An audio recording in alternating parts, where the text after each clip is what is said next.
Assalamualaikum warahmatullahi wabarakatuh. Bismillah, alhamdulillah, wassalatu wassalamu ala rasulillah wa ala alihi wa ashabihi wa mawalah, amma ba'du. Jemaah salat maghrib Masjid Nurul Ikhlas rahimakumullah. Seperti biasa, setiap Kamis malam Jumat antara maghrib dan isya, ba'da sholat Ba'diyah di Masjid Nurul Ikhlas membaca surah Al-Kahfi. Untuk itu saya akan sedikit menyampaikan tafsir dari beberapa ayat surah Al-Kahfi yang insya Allah apabila kita membaca dan mendapatkan makna atau penjelasannya. Pada kesempatan malam ini saya ingin membacakan surah Al-Kahfi ayat yang ke-22, ayat yang ke-23 sampai 24. A'udzu billahi minasyaitonir rajim. Bismillahirrahmanirrahim. Wa la taqulanna li syai'in inni fa'ilun dzalika ghadan illa an yasha Allah. Wadhkur rabbaka idza nasita wa qul 'asa an yahdiyani rabbi li aqraba min hadza rasyada. Shadaqallahul azim. Allahumma arhamna bil Qur'an. Yang artinya, janganlah sekali-kali engkau mengatakan terhadap sesuatu bahwa aku akan mengerjakan hal tersebut pada esok hari. Nah, ayat ini diantara sebab turunnya adalah satu ketika Rasulullah Shallallahu Alaihi Wasallam didatangi oleh utusan orang-orang Yahudi yang meminta untuk disampaikan kisah Ashabul Kahfi. Lalu Rasulullah menjawab, besok aku akan sampaikan. Nah, ternyata setelah Rasulullah menyampaikan besok akan aku sampaikan, ternyata nggak turun ayat.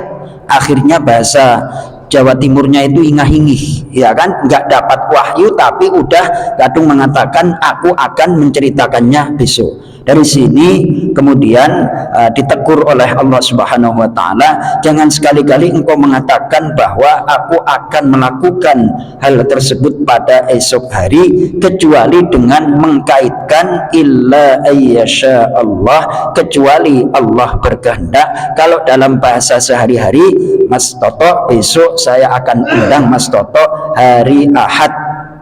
Bisakah Mas Toto hadir? Kemudian Mas Toto jawab, insya Allah, jika Allah menghendaki. Maknanya adalah kita tidak bisa melakukan apapun tanpa pertolongan Allah. Ketika kita membunyikan kalimat insya Allah, itu artinya kita mengundang pertolongan Allah, mengandalkan pertolongan Allah Subhanahu wa ta'ala.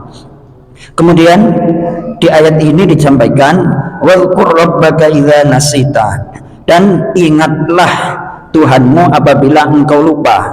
Wa qul asa ayyahdiyani rabbi li aqraba min hadza rasyada, dan katakanlah mudah-mudahan Allah memberikan petunjuk kepadaku yang lebih dekat dari urusan dan petunjuknya.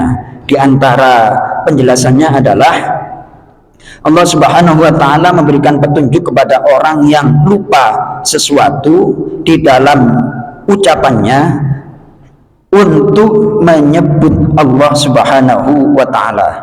Li'anna nisyana mansya'uhu minasyaiton, karena lupa itu timbulnya atau sumbernya dari setan. Wa dzikrullahi ta'ala yad'udu syaitan, sementara berzikir kepada Allah, menyebut nama Allah itu adalah menolak atau mengusir syaitan. Fa idza dhahaba syaitan dhahaba nisyan, apabila syaitan terusir maka lupanya juga terusir.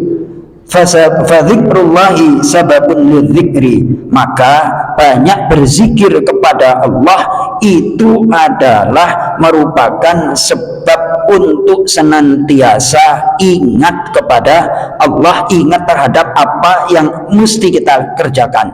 Nah, orang kalau sering lupa, ini anjurannya adalah harus banyak berzikir kepada Allah Subhanahu wa taala. Orang kalau sering lupa, di dalam surah Al-Mujadilah itu Allah menyinggung istahwadha alaihim syaitanu fa'ansahum dzikrallah ulaika hizbus syaitan inna hizbas syaitani humul khasirun. Istahwadha alaihim syaitan, mereka digoda oleh setan, fa'ansahum dzikrallah, kemudian mereka dilupakan untuk berzikir kepada Allah. Ulaika hizbus syaitan, orang yang lupa berzikir kepada Allah adalah golongan setan. Partai pengikut setan itu adalah orang yang lupa kepada Allah. Puncak zikir itu adalah sholat. Berarti orang kalau ngaku Islam tidak sholat, temennya atau partainya setan. Jadi sholat itu adalah puncak zikir. Maksudnya badan kita berzikir, ngangkat seperti ini kan, oh lagi sholat. Tidak hanya badan kita berzikir kepada Allah, lisan kita berzikir kepada Allah, hati kita berzikir kepada Allah, pikiran kita merenungkan apa-apa yang kita baca di dalam sholat. Maka puncak berzikir itu adalah seorang hamba sholat menghadap kepada Allah Subhanahu wa ta'ala. Maka dari itu, ketika kita sholat adalah puncak berzikir, dan agar tidak digoda oleh setan, bacalah dan senantiasa berzikir.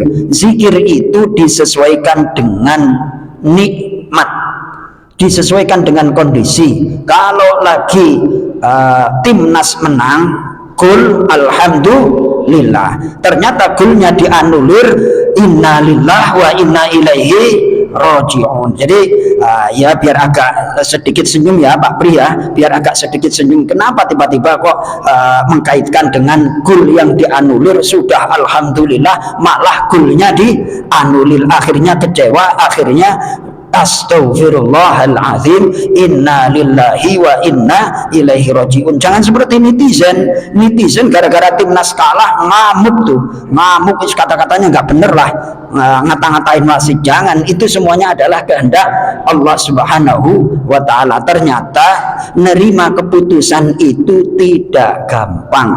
Maka di antara zikir pagi petang yang diajarkan oleh guru-guru kita di sekolah-sekolah adalah pagi sore baca raditu billahi rabba wa bil islami dina wa bi muhammadin nabiyya wa rasulah. Aku rela Allah menjadi Tuhanku, menentukan bahwa Indonesia nggak bisa masuk final, masuknya mentok semifinal. Itu semuanya adalah takdir dari Allah Subhanahu wa ta'ala. Ntar malam main perebutan 3-4, ya mudah-mudahan doanya tentunya kita sebagai bangsa Indonesia, timnas dapat juara 3, masuk olimpiade. Assalamualaikum warahmatullahi wabarakatuh.